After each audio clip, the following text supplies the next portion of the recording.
Fala, rapê, beleza?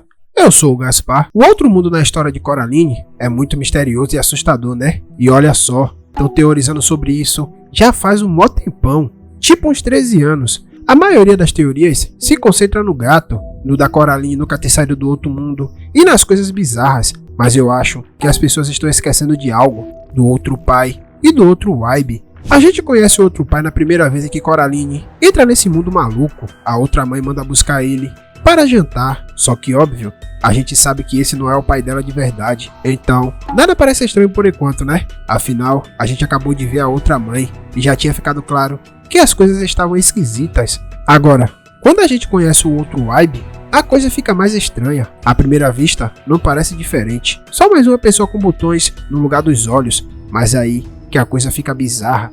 A outra mãe tirou a voz dele. Ela disse que fez isso porque achou que Coraline ia gostar mais dele se ele não falasse tanto. A princípio, isso não parece muito suspeito, já que Coraline acha o Waibe meio chato mesmo e solta um ótimo, mais um Waibe quando ele aparece. Só que, conforme o filme vai rolando, a gente percebe que a outra mãe estava mentindo e que esse não era o verdadeiro motivo de ele ser mudo. Aí você deve estar me perguntando, por que eu tô focando tanto no outro pai e no outro Waibe, certo?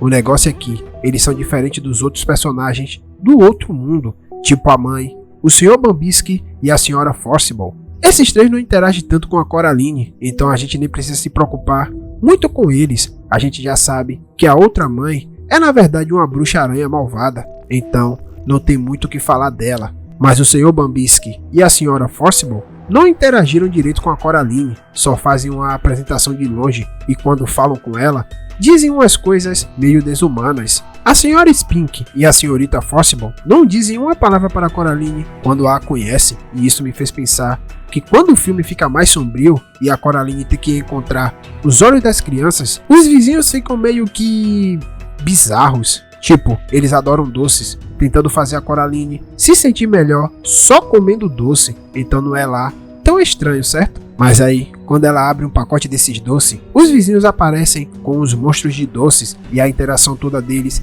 é tipo 5 palavras: por favor, devolva e pare, como se só conseguisse dizer essas coisas. Tipo, parece que só foram programados para dizer essas 5 respostas. Acho que os outros personagens não são tão importantes quanto o outro pai e o outro Waibe na história de Coraline. É uma coisa meio estranha, mas faz a gente pensar. É como se a outra mãe tivesse caprichado mais na criação dele, sei lá. A teoria de que Coraline está presa nesse mundo estranho e que a palavra codificado te deixou meio perdido. Não entendeu nada, né? Mas calma que eu vou explicar. Parece que a outra mãe, como a gente já percebeu, é capaz de transformar a realidade das coisas e das pessoas. Ou seja, nada do que a Coraline vê é real, nem mesmo o Sr. Bambisky. Aliás, quando ela vai falar com ele, descobre que ele nem é real, é só um monte de ratos. E falando em ratos, aqueles ratinhos que aparecem no show dele eram ratos de verdade, o que significa que a outra mãe estava escondendo a realidade feia como uma mais bonitinha. Isso fica ainda mais claro quando a Coraline volta para casa e tudo está infestado de insetos, como se sempre tivesse sido assim, mas a outra mãe só fez parecer normal. O que estou dizendo é que quase tudo nessa realidade não é real ou consciente. Mas espera aí, tem 3 seres nesse mundo, além da Coraline, que são de verdade. A outra mãe, óbvio, o outro pai e o outro Waibe. Te buguei, né? Espera que eu vou explicar. Lembra quando eu falei sobre o outro Waibe e que a outra mãe disse que ele não podia falar? Eu disse que isso era mentira, certo? E aqui está o porquê. Quando a Coraline encontra o gato naquele mundo maluco e percebe que ele consegue falar, o gato começa a alertar ela de que as coisas não são tão perfeitas quanto parecem. Só que a Coraline não acredita nele. Mas aí, quando o gato insiste, a gente percebe que tem algo mais profundo rolando com o outro Waibe. O gato fala: você provavelmente acha que esse lugar é um sonho realizado, mas você está errada. O outro Waibe me disse isso. Isso implica que o outro Waibe entende que o que a outra mãe está fazendo é errado e quer avisar a Coraline, mesmo que isso possa estragar os planos da outra mãe. Acho que o Waibe deve ter contado isso para o gato, na esperança de que ele contasse para a Coraline o que ele fez. E calma que não é só isso. Mesmo sem poder falar, o outro Waibe acaba ajudando a Coraline. Quando ela fica presa no espelho por desafiar a outra mãe e não consegue voltar para a realidade dela, é o outro Waibe que a tira de lá e a leva para o túnel. Isso mostra que o Waibe tem coração livre-arbítrio e quer ajudar a Coraline. Se ele fosse apenas só mais uma peça no jogo da outra mãe, nunca teria feito algo contra os planos dela, e é por isso que ele ficou mudo, para não poder contar a verdade. E olha que tem mais uma prova. Quando a Coraline quase pira, depois de ser oferecida para trocar seus olhos por botões e tentar escapar sem conseguir voltar para sua realidade, ela vai falar com o pai. Ele começa a revelar os horrores da outra mãe e o piano do nada cala a boca dele. Isso mostra que ele também tem livre-arbítrio e não é só um peão nas mãos da outra mãe, porque se fosse, não teria feito isso, certo?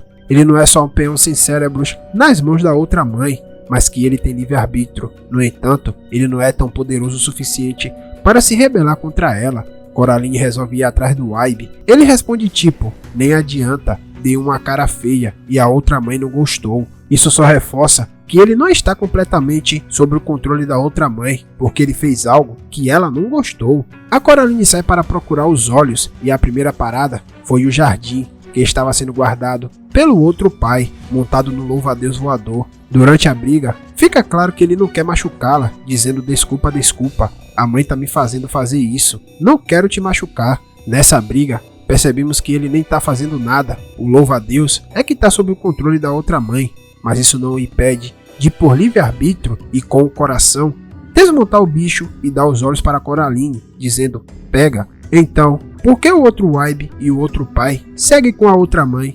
Porque eles são, na verdade, humanos presos nesse mundo maluco. Quando a outra mãe propõe essa parada dos olhos de botões, ela está, na verdade, pedindo as almas das pessoas. Tipo, tem aquele ditado que diz, né, que os olhos são a janela das almas, certo? E a gente sabe que ela já levou 3 almas, as das crianças. Agora, a diferença entre as crianças e o outro Waibe e o outro pai é que eles já eram adultos quando ela pegou a alma deles. Por isso, ela encontrou mais utilidade em mantê-los vivos em vez de devorá-los. A outra mãe é forte, mas não tão forte, saca? O outro pai fala, tudo ficará bem. Quando a mãe estiver renovada, a força dela é a nossa força. Mostra que criar essa simulação gigante cansa a outra mãe, e acho que ter 2 adultos que ela só precisa mudar a aparência ajuda a não perder todo o poder dela. Até dá pra perceber que os outros vizinhos na simulação pareciam meio limitados no vocabulário, como se não fossem muito ativos, já que eles só apareciam na frente da Coraline e não interagiam muito com ela. O outro pai no final parece uma abóbora, e isso não parece humano, certo? Mas eu fiz algumas pesquisas na net e descobri que na Bíblia sonhar com abóbora é sinal de bruxaria. É isso mesmo, a outra mãe é uma bruxa e ela tá fazendo bruxaria para mudar a aparência desse cara que era um humano de verdade. Acho que a outra mãe nunca mostraria a verdadeira forma do outro Waibe para Coraline, porque isso ia deixar ela ainda mais assustada e ela ainda quer trazer a Coraline pro lado dela. Ah, e depois que o outro Waibe ajuda a Coraline a escapar, a mão dele desaparece. Pode ser porque finalmente a outra mãe devorou a alma dele, já que não confia mais nele. Isso significa que provavelmente ela vai atrás de outro adulto para trazer para esse mundo. Olha, eu sei que essa teoria parece meio viajada, mas adultos também podem ser infelizes e querer uma chance numa vida perfeita. Quero dizer, se você encontrasse um túnel para uma vida perfeita, daquelas de tirar o fôlego, não ia dar uma chance para esses botões? Sendo sincero, teria uma grande chance de eu aceitar isso. O que estou querendo dizer é que não há dúvidas de que a outra mãe poderia enganar o adulto para trazê-lo para o outro mundo. Talvez esteja pensando demais, né? Sei lá, é coisa para se pensar.